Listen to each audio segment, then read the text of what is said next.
అందరికీ నమస్కారం. ఈ హెలికాప్టర్ ఏంటి, బాబు గారి చెయ్యూపటం ఏమిటని అందరూ ఆశ్చర్యపోతున్నారే. ఏమీ లేదండి, అయ్యగారికి నెలాఖరు వచ్చిందంటే హెలికాప్టర్ ఎక్కేస్తున్నారు. పెన్షన్ పుస్తకాలు పట్టుకొని వృద్ధాప్య పెన్షన్ల పంపిణీ కార్యక్రమం చేపట్టేసి అనేక కోట్ల రూపాయలు ఒక్క ట్రిప్ వెళ్ళాడంటే కనీసం నాకు తెలిసినంత వరకు 2 కోట్లన్నా ఖర్చు అవుతుంది. ఇతడు ఫోటో షూటింగ్ల కోసం హెలికాప్టర్ వేసుకొని పెన్షన్ పంపిణీ కార్యక్రమం పెట్టుకొని ప్రతి ఊరు ప్రతి నెల వెళ్ళిపోతున్నాడండి. ఇకపోతే ఇతడు సూపర్ 6 పాపర్ 6 చేసేసి ఇలాగ పెన్షన్ పంపిణీ చేయడం అనేది ఎంతవరకు సబబో నాకు అర్థం కాలేదు.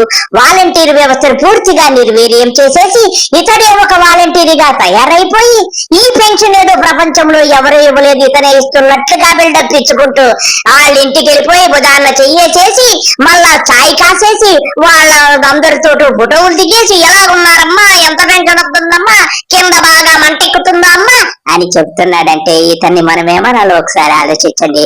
సూపర్ 6 లో పథకం ఒక్కటంటే ఒక్కటి కూడా అమలు పరిచిన పాపం పోలేదు. ఇతను కేవలము ఏదో ఇతనే పెన్షన్ స్కీమ్ తీసుకొచ్చినట్టు, గతంలో ఎవరు పెన్షన్స్ ఇవ్వనట్టు హెలికాప్టర్ వేసుకొని వెళ్ళిపోయి నెల 2-3 కోట్లు కాజేయడానికి ఎవడమ్మా మంగుడు సొమ్మని చెప్పి ప్రజలందరూ అడుగుతున్నారు. చంద్రబాబు నాయుడు గారు దావోస్ వెళ్ళారు. ఈ మధ్య దావోస్ వెళ్ళి కూడా తండ్రి కొడుకులు ఇద్దరు కూడా కలిసి ₹1 పెట్టుబడి తెచ్చింటే అప్పుడు అడగండి. కేవలము ఫోటో షూటు, మీటింగులు, పట్టుకెళ్లిన మూటలు సింగపూర్కి ఎలా తరలించాలనేటువంటి ఇదే తప్ప తండ్రి కొడుకులు పీకింది ఏమీ లేదు.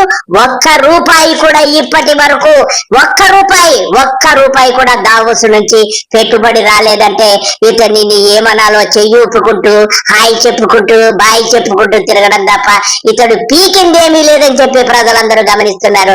ప్రతి నెల ఇదేం కర్మండి, చక్కగా వాలంటీర్ ఇంటికి తీసుకెళ్లి పెన్షన్ ఇచ్చేవాళ్ళని తీసేసి హెలికాప్టర్ వేసుకుని వెళ్తారు. పెన్షన్ ఇవ్వాలా చెప్పండి? రేపు అన్నమయ్య జిల్లాకి వెళ్ళిపోతాడట, చుండుపల్లిలో పంచాయతీ పెట్టేసి ఎలా ఉన్నారమ్మా అని చెప్పి అందరికి పెన్షన్లు ఇస్తూ వస్తాడట. ఇతన్ని ఏమనాలో మీరే ఒక్కసారి ఆలోచించండి.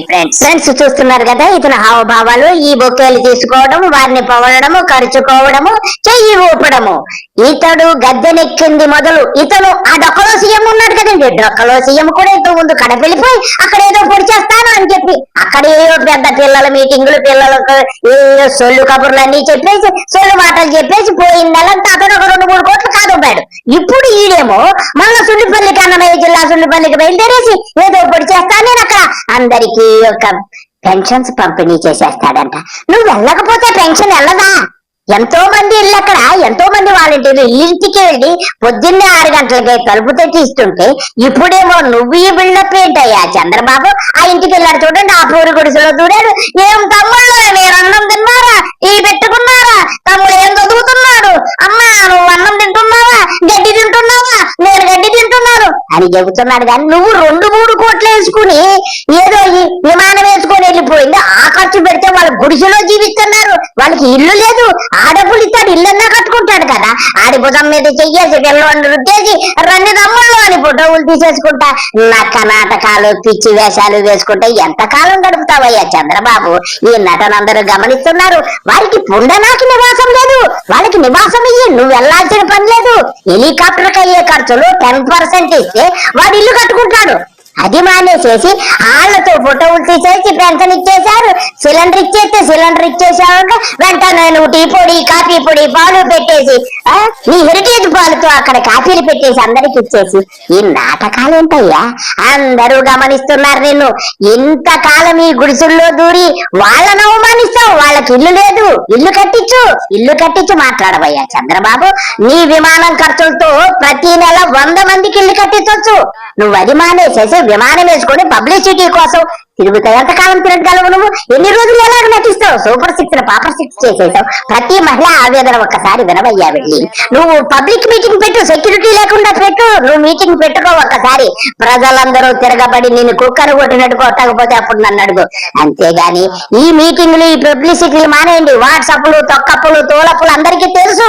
ఇవన్నీ కూడా ఎవడు వినడయ్యా?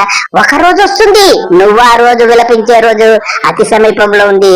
ప్రతి మహిళ యొక్క ఆవేదన ఆవేదన, ప్రతి పౌరుడి యొక్క ఆవేదన, ఆర్తనాదాలు విని నువ్వు ఆ ఆర్తనాదాల్లో త్వరలో కొట్టుకుపోవడం ఖాయంగా కనిపిస్తుంది. ఇంతకంటే నేనేం చెప్పలేను గాని నా మనోవేదన ఇది. ఇతడు హెలికాప్టర్ లో చేసే ఖర్చు కనీసం ప్రతి నెల 3 నుంచి 4 కోట్లు ఉంటుంది. ఈ ఆర్భాటాలు ఫస్ట్ ఆర్భాటాలు మానేసి వారికి కావలసిన వసతులు నువ్వు సూపర్ 6 అమలు చేయవయ్యా. నువ్వు ఎందుకు చెప్పావు? ఇప్పుడు భయపెడుతుంది, చూస్తుంటే భయం వేస్తుందని చెప్తావు. ఏంటి చూస్తుంటే భయం వేస్తుంది? నీకొక రోజు ఉందయ్యా, ఆడిన మాట తప్పావు. ఇంత నైవంచకుడు, ఇంత మోసకారి ఈ ప్రపంచంలో ఎవడు ఉండడంటే దానికి బ్రాండ్ అంబాసిడర్ నువ్వే అని చెప్పడంలో ఎంత మాత్రం అతిశయం తెలియదు. అందరికీ నమస్కారము, బాయ్.